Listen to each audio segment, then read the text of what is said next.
What's up, everybody? My name is Amanda Patricia, and today we're going to be talking about the space shuttle called the Challenger. The Challenger was launched on January 28th, 1986, where 7 astronauts were killed after being in flight for just over a minute. There were a lot of problems with it. So today we're going to answer 3 questions. The first question is, what could have NASA done differently? The second one is, what should Roger Boisjoly have done differently if he could have done anything? And the third question is, what do we as students see the future engineering professional responsibilities as in regards to being loyal to management and protecting the public welfare? So to answer the first question, I think NASA should have done everything differently. I know that there was a lot of political pressures, economic considerations, and scheduling backlogs that they had to take into account for everything, but I think that the safety of those astronauts risking their lives were more important than any of those situations. Again, there's a lot of ethical considerations to take it into account. They needed the funding, they needed the money, they needed the press, they needed the commercialization of the shuttle, and I understand totally all of those things, but in the end, people's lives were changed, lives were lost, and was it really worth it in the process? A lot of the problems with, the rocket boosters failing, the O-ring erosion, there were leaks, and everything were addressed, and they were known problems, but those weren't fixed.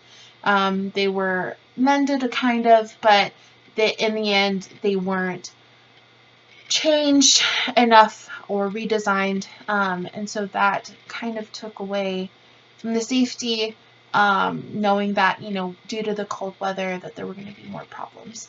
To answer the second question, what should have Roger Boisjoly have done differently if he could have done anything differently? I don't think he could have done anything differently. He brought it up to the head designer of the rocket boosters vehicle, and he told him that there was something wrong with it, and that there was erosion and all of these problems, but vehicle kind of just kept going, and he kept saying they were not going to redesign anything. They were just going to make sure that there wasn't anything that they could do.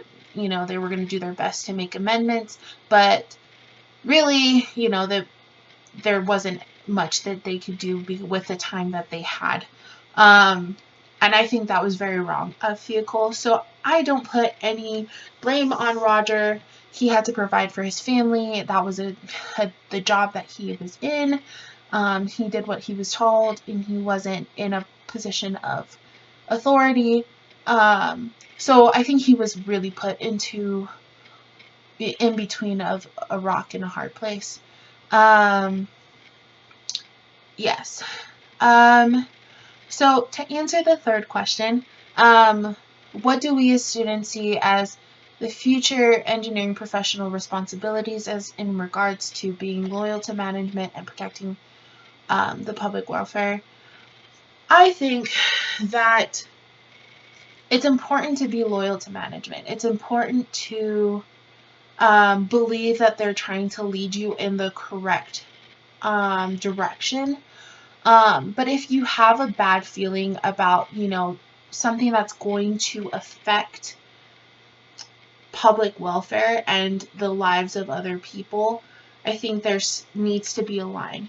And I think that if we're doing things as engineering professionals, we have a responsibility to make sure that whatever we're designing and creating is safe for other people, and safe to be used. So I think in some ways we need to put our foot down and be like, no, this is not okay. The design is wrong. We need to readjust. but then also having respect or voicing those concerns in a respectful way. Anyway, that's the end of the video. All of my resources are going to be linked in the description below. Like if you like the video, subscribe, and we'll have a great day. Bye.